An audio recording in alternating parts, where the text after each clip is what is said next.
America's most unique towns.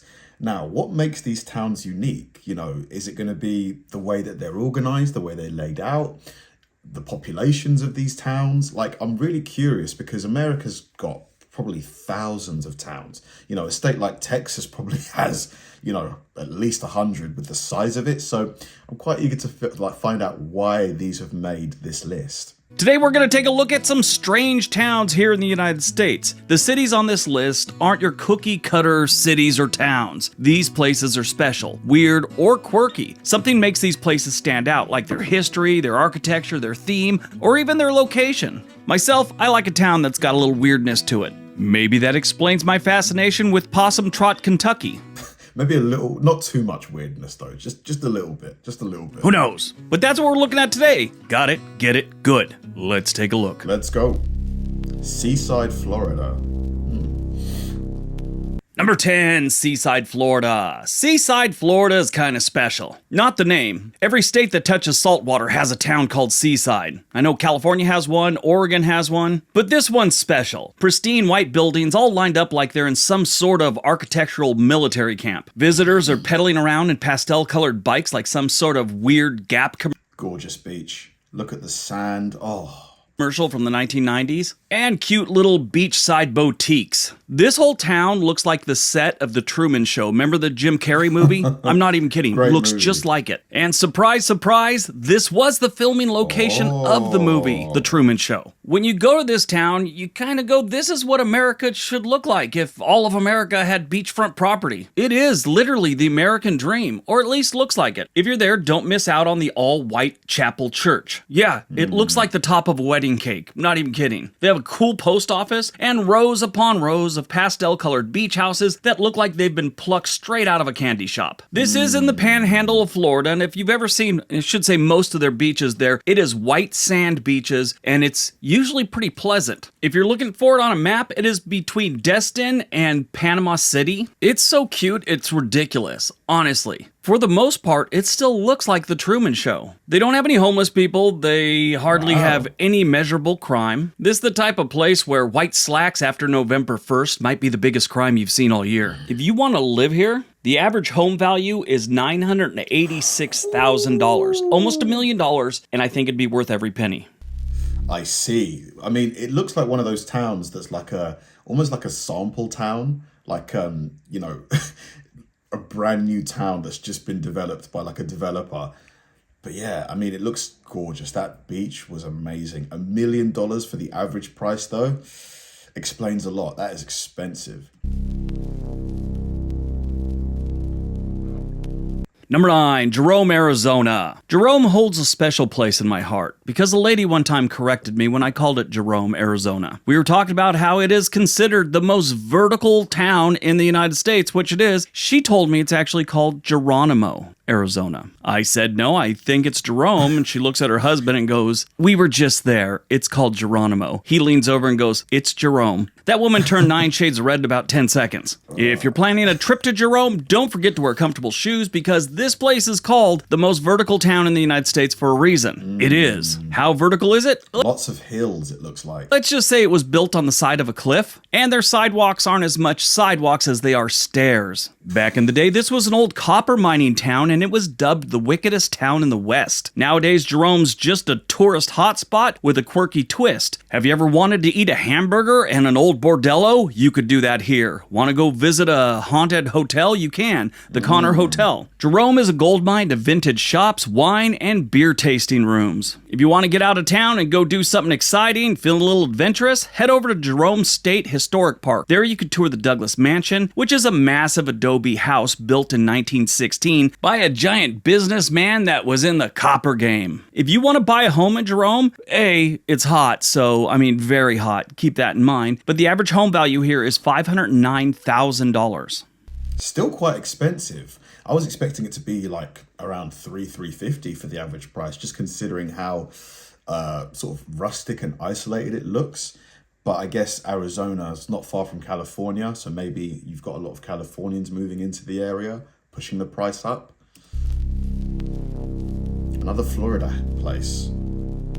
Number 8, Gibsonton, Florida. Ever wonder where circus performers go to retire, where they stay in the off-season? Well, that is Gibsonton, Florida, or Gibtown as the locals call it. This town earned a reputation as the retirement community for carnival folk and circus folk for that matter. That was back in the old days. I've watched a couple videos and there's hardly anything left of it. You can still find little, murals and different things, but it's not like it was in its heyday. Now, if you go here, there still are some old carnival folk and people associated with that business, but you're not going to go to the grocery store and meet a fire breather or lobster boy or the bearded lady. Matter of fact, where you're going to find most of them is going to be the local cemetery. Between 55 and 61 artists are buried here after a tragic Hammond Circus train wreck in 1918. Now, there's other ones that weren't associated with the train wreck, but I think that's kind of strange. I just watched a video that was done about 5 months ago by Southern Life where they went to the town and they found different things that were associated with the old history of the town, but it really wasn't what they were expecting.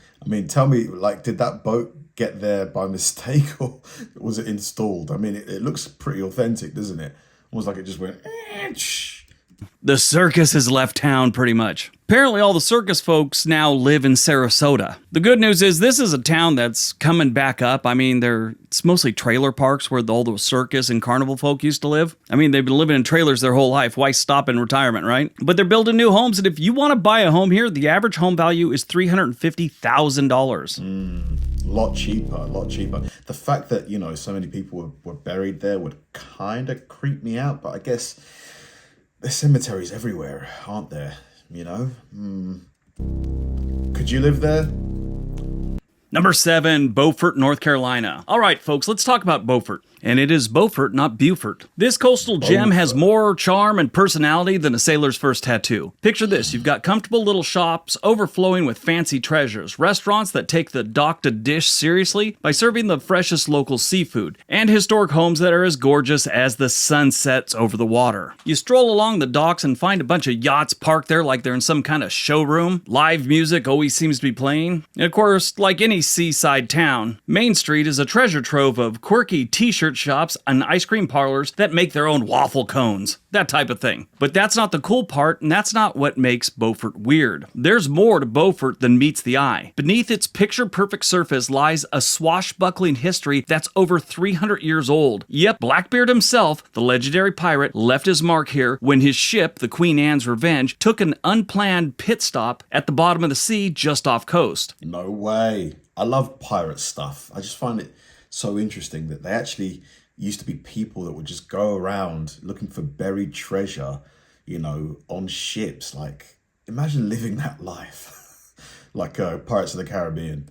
And guess what? The place is crawling with diveable shipwrecks, earning it the nickname a wreck diver's dream. Yeah, this whole area was pretty big with the pirates back about 300 years ago. Blackbeard obviously being the most famous. They have pirate boat tours. There's rumors Blackbeard buried a bunch of gold here. 300 years later and sound-penetrating radar, nobody's been able to find it, but they're still looking. If you're looking for a house here, it's not that expensive, and this is a nice little town. The average home in Beaufort goes for about $402,000. Not bad. Not bad at all. I mean, if you're a gold miner or, you've got a metal detector, could be a good place to go for the summer.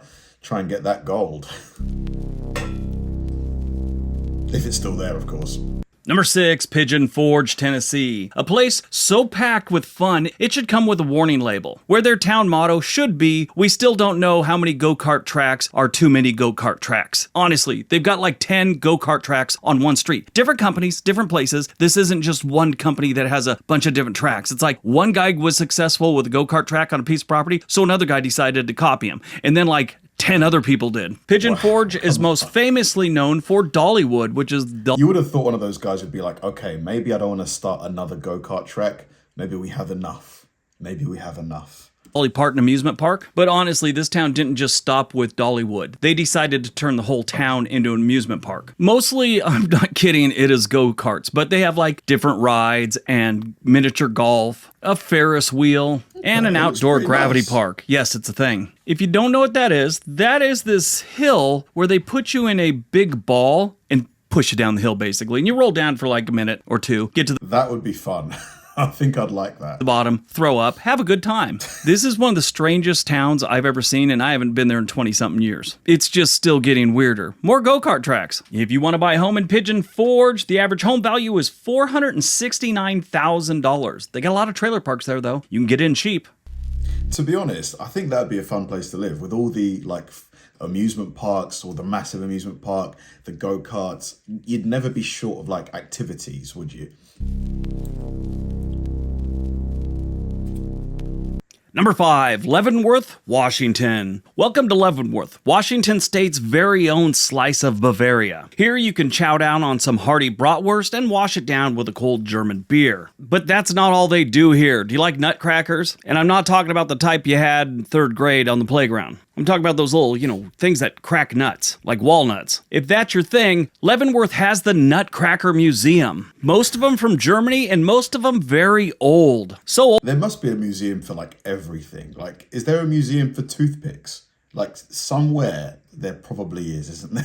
Old, they probably saw the invention of the pretzel or maybe mustard gas. I mean, they're from Germany, so it could be either. Leavenworth is a really cool town. Been there a few times. They have a great Oktoberfest. As you can imagine, it's a Bavarian-style town. All the buildings, it looks like you're in part of Germany or maybe Austria. It's just a really cool little town. But their Oktoberfest is pretty good. A lot of people go to it from the Pacific Northwest. A few years ago, during the pandemic, they'd shut it down for the pandemic, and then some of the locals didn't want it to come back. So it's like you got this whole town based around the whole German Bavarian theme, and you're going to shut down the most German Bavarian thing that they do. Why? Why did they want to shut it down?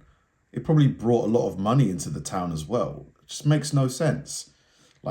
The local businesses probably relied on it. Oktoberfest. Who shuts that down? So they tried to get rid of it, but I think they almost had a frickin' rebellion. All those hotels, all those businesses that count on all those visitors. Now, what makes this one weird is it's in the Pacific Northwest of the United States, and it looks like a German town. There's a few of these around the country. I just picked this one. I've always thought it was strange. I've been there a few times. But Leavenworth is a beautiful town. It's nice. It's small. It's up there in the mountains. They have a nice little Christmas setup, during the holidays. It's really a neat place to be. It's just kind of weird. If you want to move here, the average home value is about $685,000. It's so cool that you've got all these little towns that are, I've never heard of. If you don't live near it, you'd probably never hear of it, but there's a good amount of people there. They've got their own culture almost. I love that little quirkiness. That little bit of quirkiness. Number 4, Salem, Massachusetts. Salem has one of the wildest chapters in American history, the Salem witch trials. Colonial Massachusetts, February 1692 to May 1693, a time when your nosy neighbors could point a finger and suddenly you're accused of being a witch. Over 200 unlucky souls had Gladys Kravitz as a neighbor and got drug into this mess. 30 people were found guilty and 19 got the ultimate neck stretch. Courtesy the hangman's rope. 14 women and 5 men for those keeping score. But wait, there's more. One guy, Giles Corey, decided he wasn't playing along. He wasn't into their game. He wasn't dancing for the man. He refused to enter a plea. Authorities, in their infinite wisdom, thought, hey, let's torture him. See if we get a confession then. Spoiler alert, he didn't make it. And just when you think it couldn't get any worse, at least 5 more people kicked the bucket while cooling their heels in jail. So yeah, it was a real-life horror show. Makes you kind of grateful that one of our biggest gripes about our neighbors, you think he's stealing your Wi-Fi signal. If you want to buy a house in this spooky little town, the average home value is $589,000. Insane how one person's accusation could be enough for you to literally have to fight for your life. Isn't that insane? Oh, he's a witch, she's a witch, and that's it. Wild.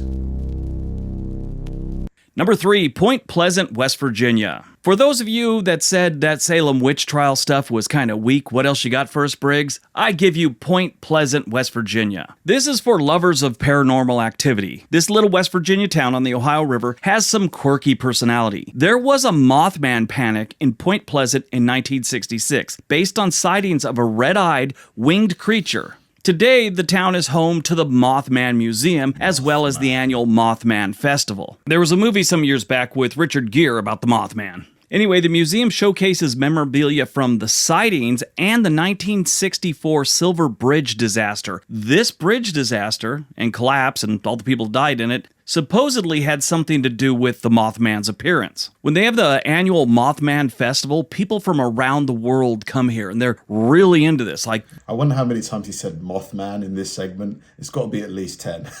you know, those guys that are into Bigfoot, people think they're going to come here and actually get a sighting of the Mothman. The good news about this strange little town, the average home value here is only $144,000. Wow. Cheap. 144K. There's probably no industry there. Like, because, yeah, surely, I mean, because if there were, that's probably a good place to go. Like, super cheap. Why is it so cheap?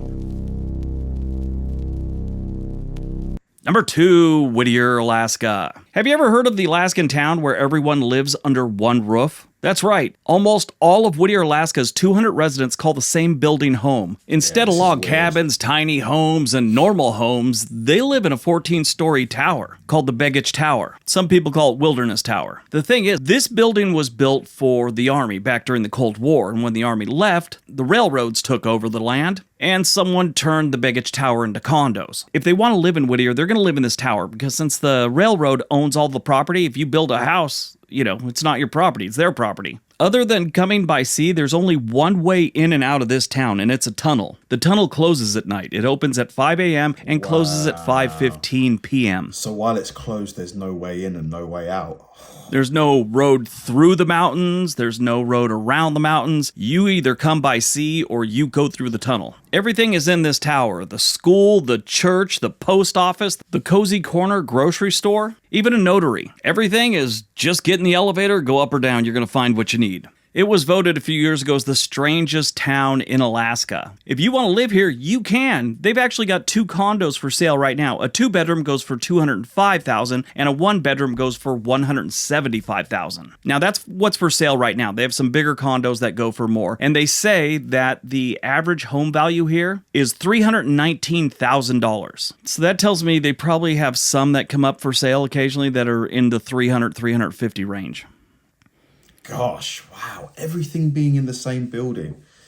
I would love to speak to somebody that's lived there. What's it like in there? Is it as creepy as we think? Probably not. Right before we get to number 1, if you're thinking about moving to any one of these towns or anywhere else in the United States, we have a link for a website called Home and Money in the description area below. They can get you in touch with a real estate agent anywhere you need. All right, on to number 1. Tangier Island.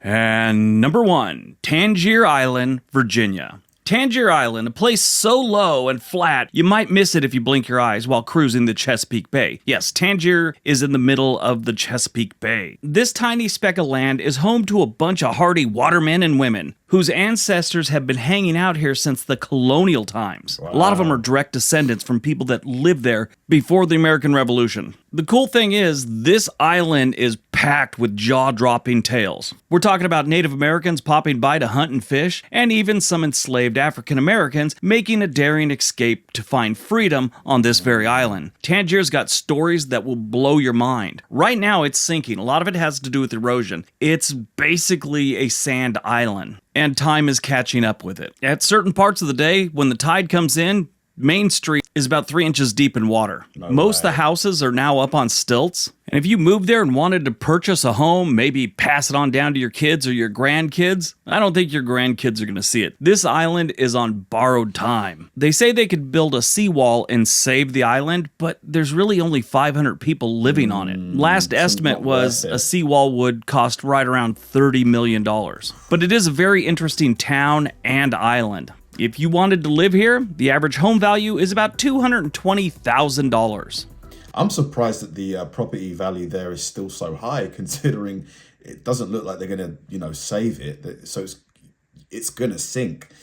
Yeah, for me, out of the all of the towns here, the one that sticks in my head is the one in Alaska, Whittier, Alaska. That building where everybody lives in that building, everything is in that building, all of the stores. Kind of reminds me of a TV show called Silo, where they're all in there. It's like a post-apocalyptic show. I'm really curious about what life's like in there. Thanks for watching, guys, and I'll see you in the next one.